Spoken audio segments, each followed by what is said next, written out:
Hi my lovely viewers, this is Hello IT World Learning tutorial channel for you. Today in this tutorial I am going to show you how to insert bullets in Google Chat in text messages. So for this case we have to open an email or Gmail account. So here I have opened it. So we have to go to the Google Apps option. So here the chat option is presented here.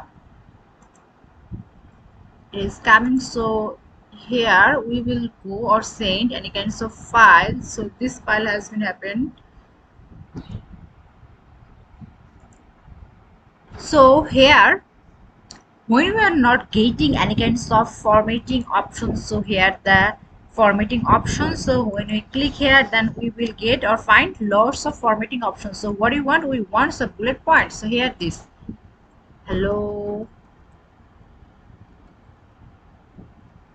see, again hi. So in this way we can send this thing. See, the bullet point has been revealed in this way. So thank you so much for watching this video. Please subscribe this channel. Hopefully this tutorial will help you so much.